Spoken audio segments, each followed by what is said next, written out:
Welcome everybody to another video of Dead by Daylight. My name is Cubeproductions. Today we're using Skull Merchant as always, using a really dumb build that's actually really good if you know how to use it. The first perk we're using is called Starstruck, very simple perk. Once we pick up a survivor, the perk will activate, and any survivor who enters our terror radius will automatically be exposed. And then once we let go of the survivor by any means, the perk will persist for 30 seconds, causing them to be exposed if they enter our terror radius or if they were already exposed.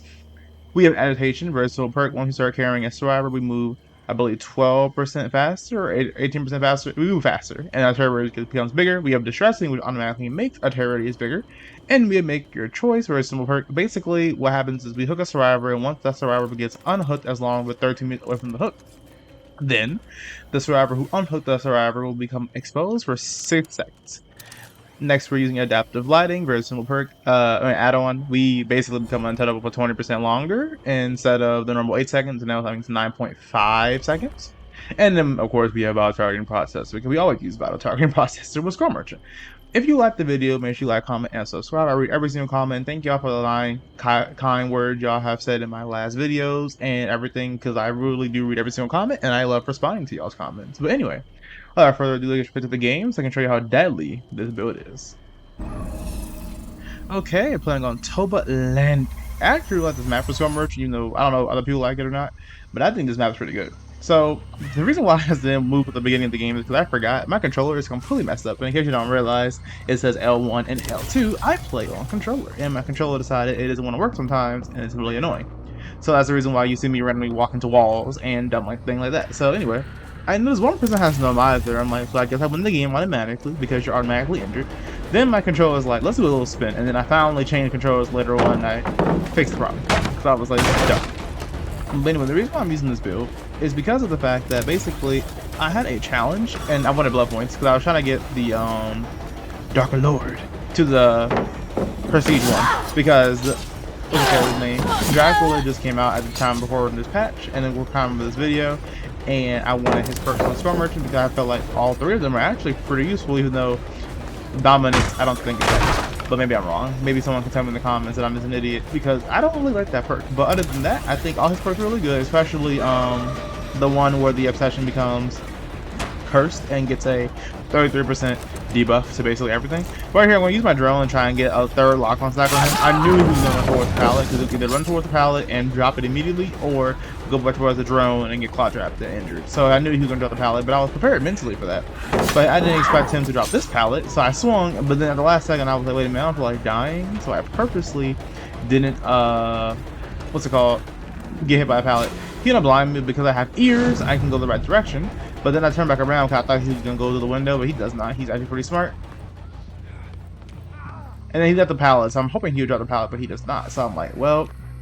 But the problem is I'm in a really bad position because I can't really do anything. It's kind of the problem with Skull Merchant. It's like I would have to get him one more lock-on stack to claw trap him, and then I have to slow him down just so I have a chance to actually catch him.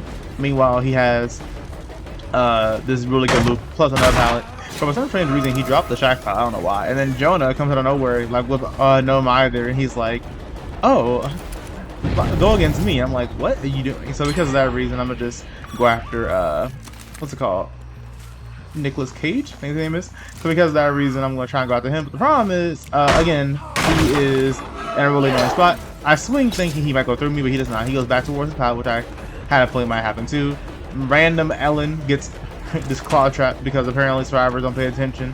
So right here, I noticed the Ellen's actually right here. She disabled the drone, that way her teammate wouldn't die, which is really smart, and that's how you play against Skull Merchant. But she also ended up getting injured because she wasn't paying attention, so that's kind of funny.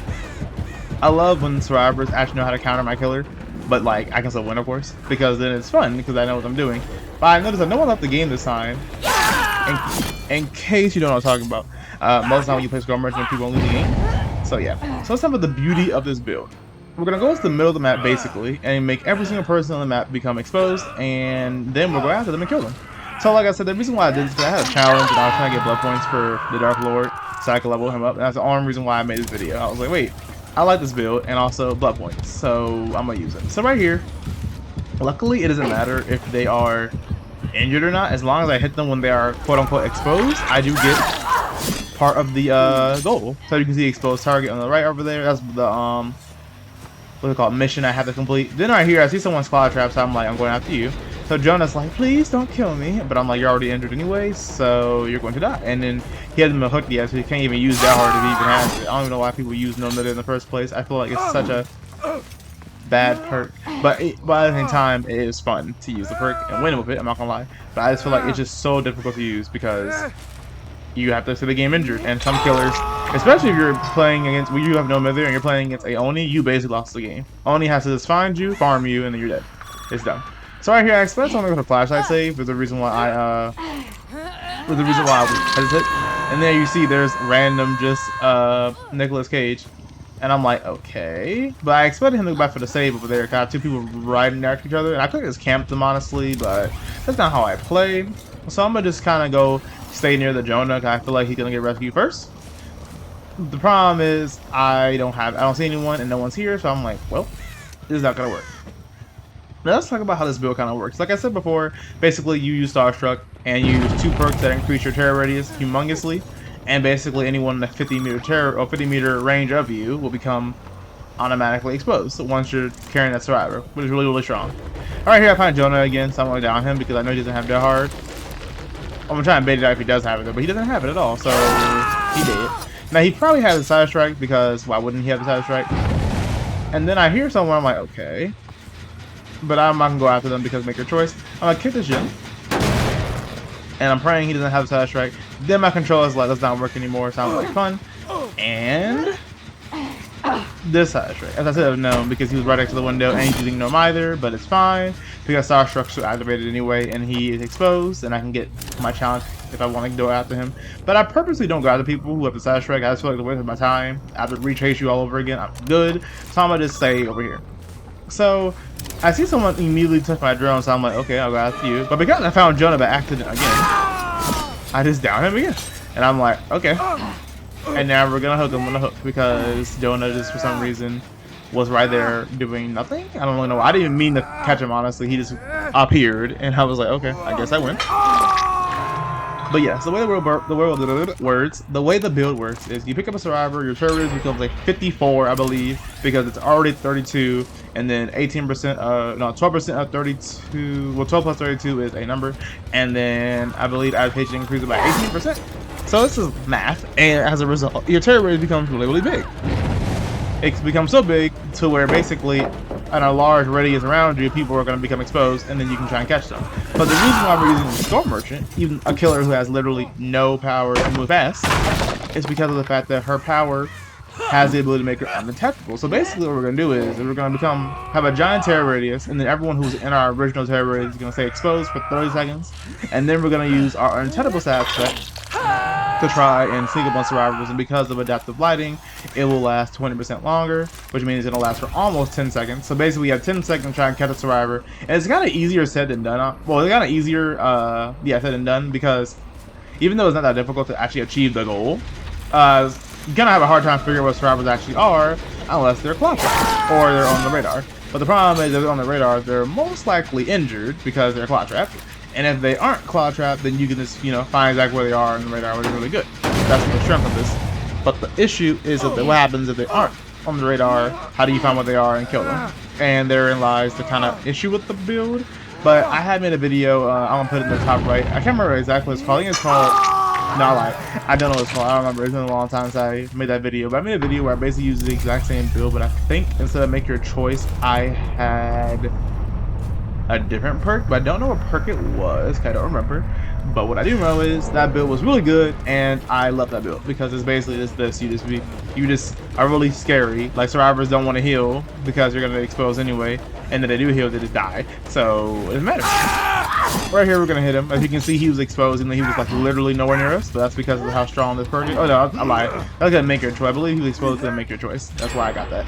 Because the reason why I believe it's that is because if he was exposed thanks to Starstruck, then the Starstruck cooldown would have been down, but it's up already, so I know it's not that. Right here, I'm trying to hook him on this hook. Kind of far away, I know, but the reason I'm hooking him over here is I'm actually trying to become closer to all the other survivors, and as a result, make them exposed. That's the whole point of the build. You want to hook a survivor near other survivors. That way, they become exposed, and then they're kind of scared they're going for the rescue because they're going to die. So right here, I hear someone on this gen, so I know someone's probably been over here. but I don't see anyone. And the problem is, I'm pretty sure this is just far enough out of the range where they would never been hit with the exposed aspect. Right here, Nicolas Cage, luckily for me, gets make your choice. That's a weird sentence. Make your choice. And as a result, I know he's gonna be exposed. But right here, he's like, no, I'm not dying. I'm like, my bad. So now I have 45 seconds to try and down this guy before he gets no longer exposed, which is kind of annoying. But right here, I expect him to go for this really godlike pallet and swing it at me, but drop it on me, but he doesn't. So I was like, oh. So right here, I expect him to go back around because I can see him on my radar, so I know where he is. He's above me. So I'm gonna try and down him before he makes the window, but he doesn't even go for the window, surprisingly. So instead, he goes for the pallet at the bottom. But I know I can hit him before he gets to the pallet as long as I'm stuck on some random wall. And there we go. 5 targets. So now as a result, we're going to try and hook him, but we're going to go kind of near the map and make sure we actually get everyone else exposed. But I believe he's dead on hook. I don't really care where I put him. Yeah. So as a result, now we have really easy games. So we have 1 gen left, but we have 2 survivors. So I'm like, this should be easy. And then of course, we do the last gen. I'm like, never mind. I stand corrected. Here's what happens when I try and boast. So as a result, we're going to try and down her because I know she must went in this direction because she's scratch marks and also because I didn't see her go right. So it has to be on left. So over here, we're going to try and down her, but the chance of me getting her is kind of low. I believe all the pallets are up here. Oh, no lie, this pallet's down, but I never got rid of it. I'm trying to mind game my red stain, but sadly for me, she's actually pretty good. And then the guy's like, yeah, I'm leaving. Done. And he decides to open the door immediately. I'm done with Scrum Merchant. This killer is so bad. I'm not fighting against this garbage. And he left. So that's funny. I started to go for the pallet, but she actually didn't even vault it. And instead, we're going down this girl and we're going to hook her on the hook, and the game is over for her. So that was the first game of the video. This is a really interesting build, by the way. I think this build is actually really good. I just think it's kind of, I don't recommend using Make Your Choice with it. I only use Make Your Choice because I want to make the survivors exposed more easily because of the fact that I have a challenge. But I wouldn't recommend using Make Your Choice. I might use like Score, Trigger Pain Resonance, or maybe like, yeah, Score, Trigger Pain Resonance is the idea. Or you can use Nowhere to Hide. That way you can kick a generator, and then when you kick the generator, you can see the all survivors in your generator, and they're going to be exposed most likely because they're hiding from you, and as a result, you can find them. But other than that, I don't really see. Other than that, I don't really think this build is that bad. So I recommend everyone using it. But let's go to the second game of the video. I'm going to show you how great this build is. Okay, playing on Dead Dog Saloon. Well, literally, Stormberg is the best map. And the smallest map in the game, which is kind of funny because survivors are the ones that actually sent me here. I don't know why they did that, but they wanted to die, I guess. So here it is. So, because of the fact that I know exactly where survivors are going to spawn at, because they always spawn in the exact same spot, either top left over here, or the bottom, or the top right over there, I know exactly where to go. So right here, I'm going to go straight for the survivors who are already on the generator, and I'm going to get a free hit on this unsuspecting, forgot his name. As a result, we're going to literally hit him. What is his name? He's literally from Stranger Things, and I forgot his name. Oh well. Anyway, we get a free hit because it's really easy. I don't know why he dropped that pallet, because that pallet's really good, actually. So, I don't know why he dropped that. But he did. And then we're going to try and loop this area. I'm untouchable, so you can't see my red stain, but he does have eyes, and you can see through the thing. Right here, he kind of just gets a little confused on where to go. So I was going to break the wall, but I know sometimes it's easier to just not break the wall, honestly. And I find it funny how this is the only map in the game where you can break the wall in the shack. It's just so interesting how they decided to do it for only this map, and in my opinion, it should be in every map. But it should be in most maps because it's kind of cool if you can do that. But it's how the game's like no. So right here, everyone over here is exposed. This Meg is like, I have sprint burst, you can't kill me, and then I'm like, and no. So she's gonna die. Now you understand the shim of the build, like literally just immediately gets down, no effort required. I'm gonna go hook her. Thank you. And now. What is his name? The boy who is from Elm Street. That game. Not game, movie. He is going to be, make your choice. That is a weird, like, verbiage or sentence. I hear someone, and I see him, I'm like, where'd he go? And I'm like, oh, I see it. He's in the corner. Make your choice. And he dies. He made his choice, and he chose to die. So as a result, we're going to hook on the hook. But then I hear, what is that boy's name? I can't remember his name. I'm sorry, guys. Like, if I didn't remember his name, this would be so much easier. But the first survivor, I can't remember his name. But either way, I heard him injured. But the problem is, I couldn't find where he was. So there's someone did a gen, even though everyone else is dying, she would rather go for the gen and I'll go for the save. And it's kind of insane. The one time someone doesn't kill himself in the hook against Storm Merchant and you decide not to go for the save is kind of insane. So right here, I'm going to just put drones in like spots that I know are going to be useful. But I just want to go for the save, and I'm like, I should have camp the hook a little bit longer, just so that way I would have been able to make your choice be on this. Her name is Arena. So as a result, I can down her instantly, but instead I don't make that mistake. Then I get stuck and I'm like, are you serious? So I just give up on chasing her. I'm like, yeah, I'm done. But because of the fact that the first guy, whose name I can't remember, is injured in Clawtrap, we're gonna go straight for him. Become untouchable, that way we can have a terror radius, and go straight over here because I know he's got this gen, because so he loves the gen for some reason. And as a result, we're going to immediately down him because he got caught off guard. He's gonna run towards the corner. I assume dead hard because it was so obvious. I hate when Survivor is the most obvious dead hards. It triggers me because I roll my eyes. Like I literally roll my eyes because I'm just like, what are you doing? Like that was the most obvious dead hard. Like at least try and mix it up a little bit. But I guess also in that situation, what are you supposed to do? So I can't really be that mad or anything. But it is so weird. It's like it's so obvious. But anyway,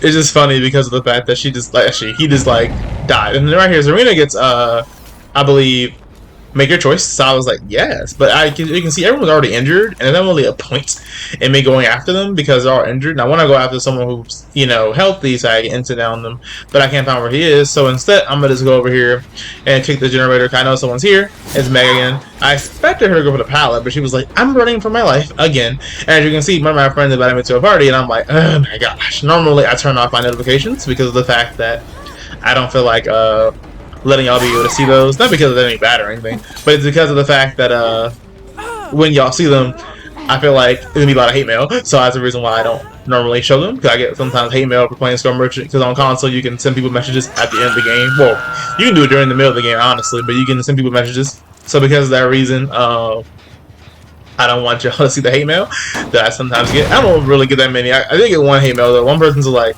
stop playing Storm Merchant, and I responded back saying, why? And then I disliked their message, and they never responded back, and I was like, okay. Then Zarina's like, I'm gonna kill you. And then I'm like, okay. So I'm gonna kick this thing, I don't really care about this hurt. I don't care if I can slow down, because now you can't use it for 20 seconds. Well, you can't use it until you repair a generator for 20%. So because of that reason, I don't really care if I have to kick that or not and get slowed down. Not really that big of a deal. But the top person, can't remember his name, Zarina, I don't know why she did that. Like, I guess she didn't know where I was coming from, because she just did the drone to try and be proactive, but in reality, it led to her death. So that's funny. I'm gonna go in the middle of the map, so that way every single person is gonna be exposed, because it makes it easier for me to kill them. The only issue is, because of the fact that I don't know where anyone is besides one person because he's cloud trapped, we're gonna go after him. He's in the middle of nowhere because he's like, I'm going to die. I'm like, yes, you are. Obvious dead heart. And then we kill him because we love obvious dead hearts. So we were going to clearly hook him on the hook. And I should have, honestly, I probably should have went after the other guy because he was healthy. But the reason why I went after the other guy because of the fact that he was dead on hook. And then my other friend invited me to a party. I'm like, I should really turn off my notifications. Like, why I got invited me to parties? Let me live.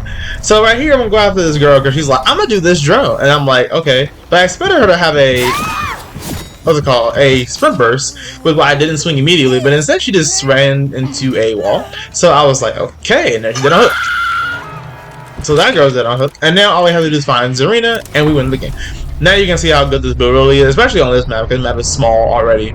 But this map isn't this map. This build is actually really good for Storm Merchant. Now, of course, it can be made better if you just like decide to probably maybe use a different perk instead of make your choice. But I feel like make your choice kind of worked out in this game compared to the last game where it didn't do that much. Besides giving me, of course, my stacks to my goal of getting 12 people killed or down while they're exposed. I'm really happy that they decided that the exposed side effect works even if you're injured, because if it didn't work that way, then I wouldn't be getting some of these downs. Well, I wouldn't be getting some of these points towards the actual objective. But luckily for me, it works that way, so we're good. So right here, I know these guys are gonna run over here because Scratch Marker is showing me. I'm gonna put a drum right here just in case he was behind there trying to loop that. But instead, he just hold W. He's like, I'm out. And I'm like, where are you going? And I realize it's Zarina because she's injured. And then she can go towards the main building, and I'm like, okay. By the way, if you hear anything in the background, please forgive me. I'm at college, and I'm right next to a road. Like, literally right next to a road. And sometimes people are just talking super loudly, or there's a motorcycle coming out of nowhere, or someone drives their car at like Mach 80 instead of going the normal speed limit. It makes no sense. So if you hear any of those noises, please forgive me. Another thing, the reason I haven't uploaded in a little bit is not because I wasn't planning on making videos. It's because of the fact that at my college, the college internet here is terrible if you're on Wi-Fi. But if you're not on Wi-Fi, it's amazing. So I purposely was trying to get my Ethernet cable to get fixed and working so I could post videos for y'all. But of course, that's not how it works when I make videos. So instead, what happened is I couldn't figure out where the Ethernet port was supposed to go, and I finally figured it out after 4 days, and that's the reason why I haven't uploaded in so long. But anyway, this guy's gonna get claw trapped because some reason why survivors love running into my drones when they literally can see them. So because of that reason, he knows he's going to die. His fate is literally inevitable. So he decides to run all the way across the entire map because he just knows he's gonna die. And I'm like, well, at least you're accepting your fate like I did in Fight-Man. But the problem is he has spin burst, and I'm like, oh, you're one of those players who wants to try and win even though you're going to die. So he gets claw trapped, he gets slowed down, and then he dies because my drones are everywhere.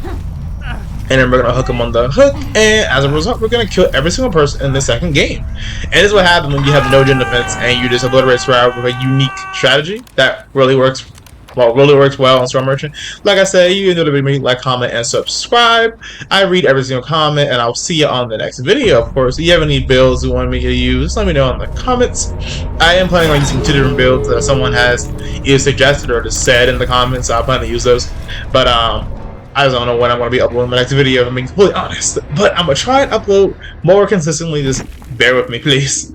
But anyway, like I said, if you enjoyed the video, make sure you like, comment, and subscribe. I will see you on the next video. Have a nice day.